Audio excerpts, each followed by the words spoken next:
Let's continue with some more news now. And well, of course, many members of our community and the world community in general is interested how Russia will respond on recent Ukrainian or NATO attacks, let's say, as it was. It was NATO attack, by the way, on Russia's nuclear triad when a few airfields were targeted where strategical bombers are based. And one is in Murmansk region, another is Irkutsk region. Kiev regime and NATO was attempting to strike 3 another airfields, but they failed to do so. And New York Times, by the way, come up with the articles that Kiev's attacks on Russian military airfields will not stop the Russian armed forces offensive and advances, which is true. Rare occasion when one may agree with the New York Times' opinion. Of course, this attack on Russia's nuclear triad will have almost, next to none influence on the battlefield because,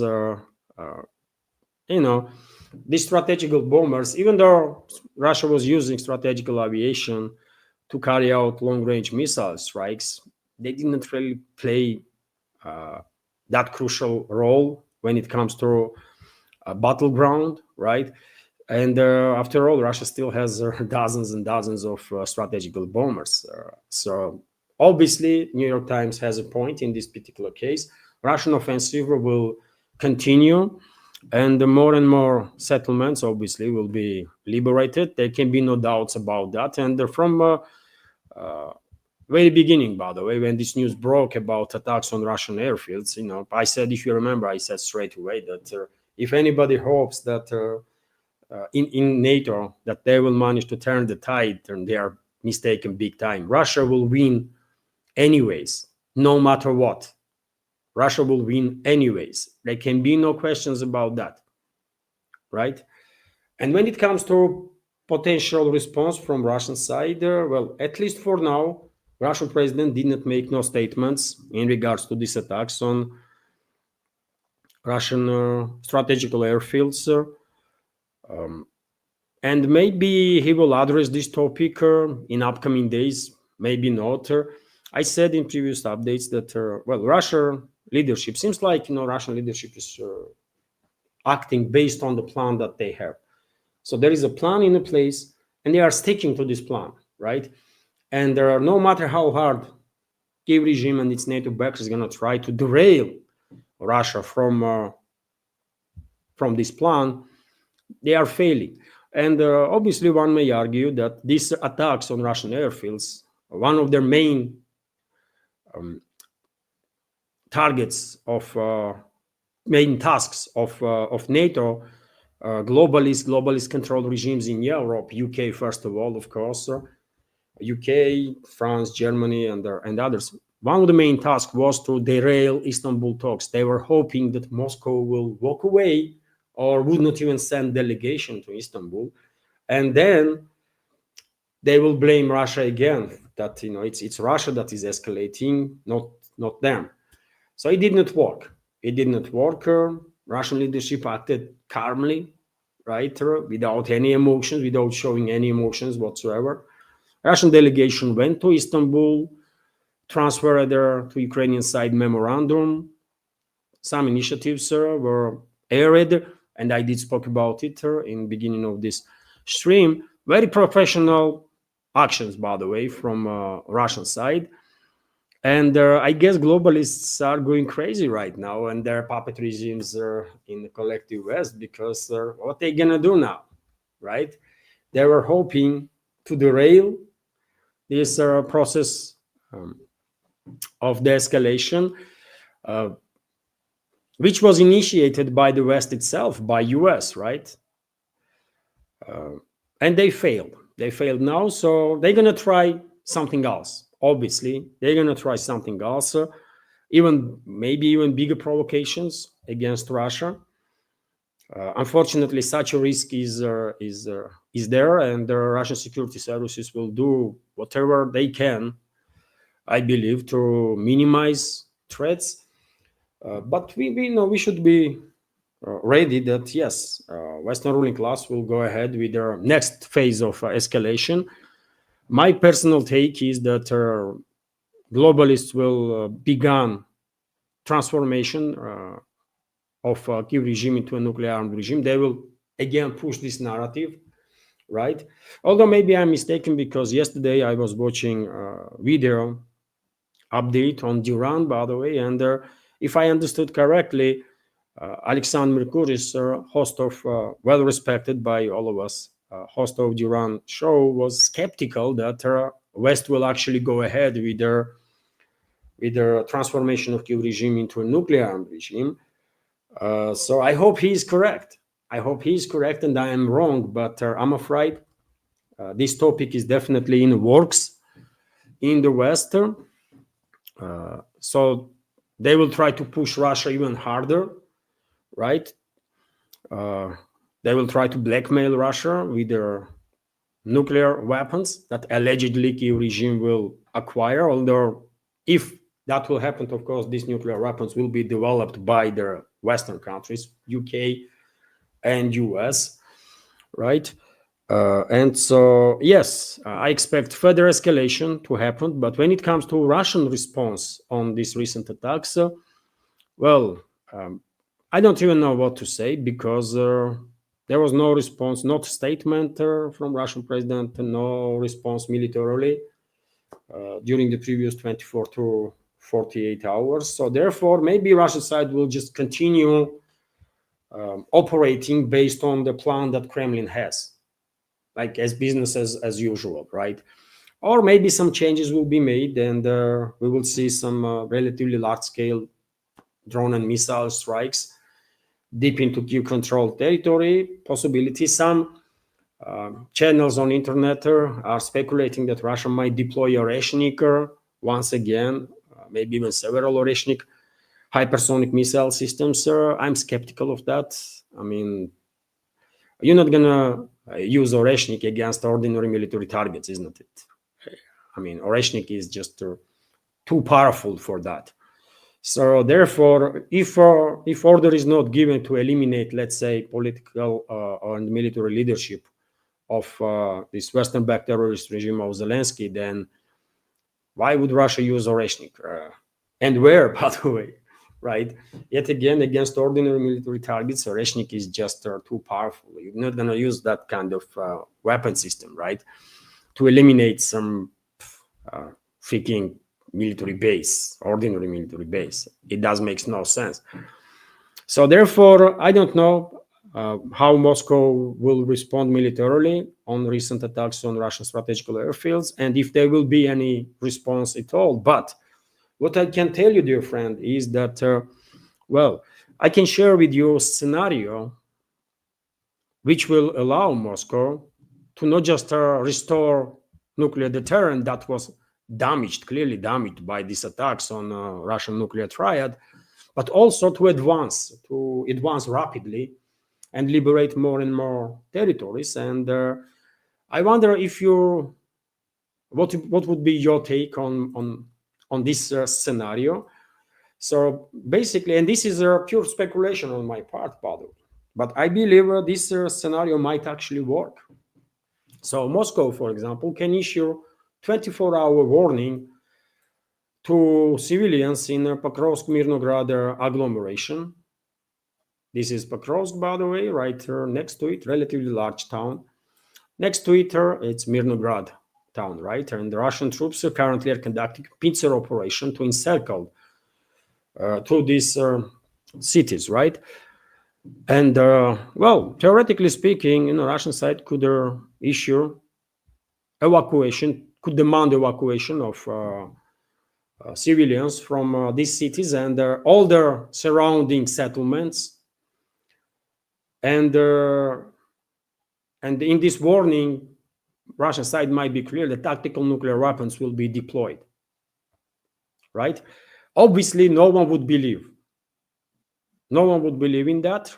People probably will evacuate. I don't think there are that many civilians left in these frontline cities, but there are some civilians there, most likely. So they will understood that Russian side is serious, they will evacuate most likely. But Kiev regime probably would not evacuate its military personnel, right?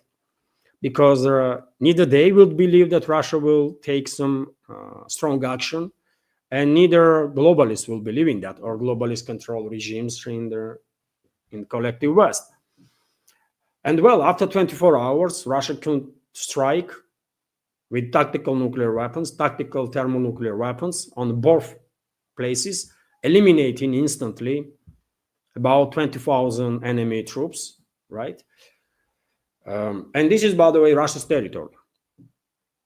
This is DPR, right? So this is Russia's territory based on Russia's constitution that is occupied by enemy.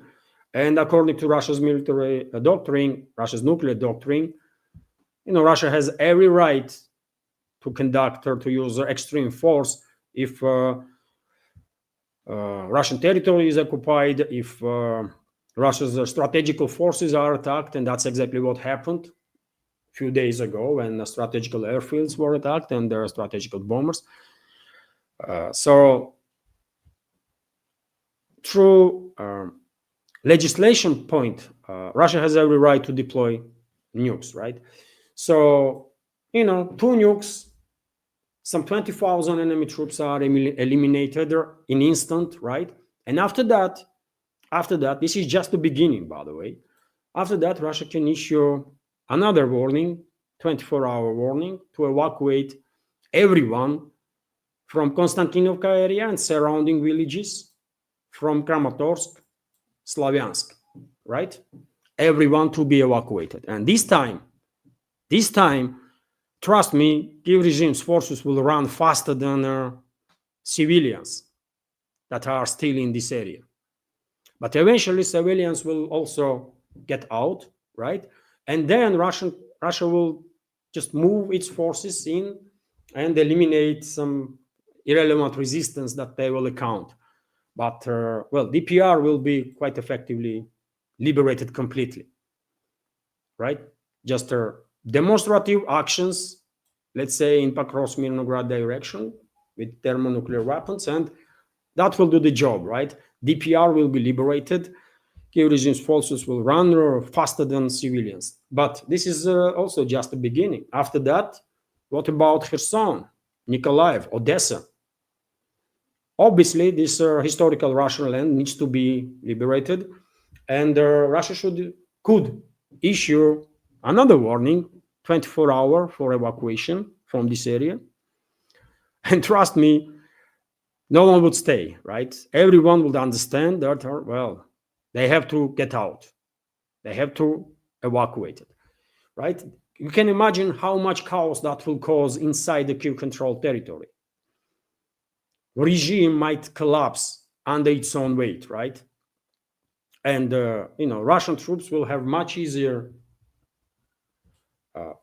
job. It's nothing easy when it comes to military hostilities, obviously, but it will be not that hard, I guess, for Russian troops to then move in Nikolaev, Odessa regions, and everywhere else, Zaporozhye region, Dnipropetrovsk region, Kharkov region. This is the way to go. This scenario could work, by the way, for sure, although it requires demonstration that you are willing to use extreme force, right? You have to demonstrate this somewhere. It could be Pakrovsk-Mirnograd agglomeration, or I don't know, any other place. But once you demonstrate that, you are nuclear superpower for a reason, then your nuclear deterrent is restored for sure. And I guess that will be end of. Kiev regime will collapse in matter of weeks after that, I guess. So that's the one of the scenarios, by the way, that can be used. But do I believe that Russian leadership will even consider such scenario? No, I don't believe in that. But there is a clearly possibilities. I'm saying this just to demonstrate that Russia has all capabilities to go hard, really hard, right? And to achieve all the goals of special military operation much faster and much more effectively than it is done now, but that will require extreme force to be deployed, and the Russian leadership already demonstrated time after and time again that their Russian president is determined to continue further exercise restraint and to avoid deployment of some extreme force, right? So people worldwide that are asking questions why Russia is this weak, why this conflict lasted this long, because Russian leadership choose to conduct military operation this way. This conflict lasted this long, not because Russia is weak, but because Russia is trying to avoid deployment of extreme force. And this is a choice that was made by Russian leadership. Everyone should understand that when I say Russia is a nuclear superpower, that means Russia is a nuclear superpower and can literally obliterate any country on this world. Literally obliterate completely, so that there is only radioactive dust is left there. So that's how it is, really, right? But yet again, do I think that Russian leadership will even consider, for example, the scenario that I just presented or something similar? No, most likely they would not even spend a second considering that such possibilities, because and I'm not saying that they are wrong or I'm right. No, probably I am wrong, by the way, and they are right because they have much more information than I will ever have, right? Because my judgment is based on open sources, their judgment is based on all information that exists, classified one, first of all. Hello everyone, I hope you find informative and useful this short clip from main news update, and if so, please click that like button and leave some commentary just about anything. It might help to deal with the algorithm and reach wider audience. And if you like my work in general and want to support to save this media project, you can assist through several ways. You can donate to this project through PayPal platform or Boosty, also with crypto currencies, or you can subscribe to my Patreon page and page on Boosty, where I have quite a lot of extra content on regular basis. All the links are on this video in description box and in the pinned comment. And of course, many thanks to everyone who already helped and continues to support. Thank you.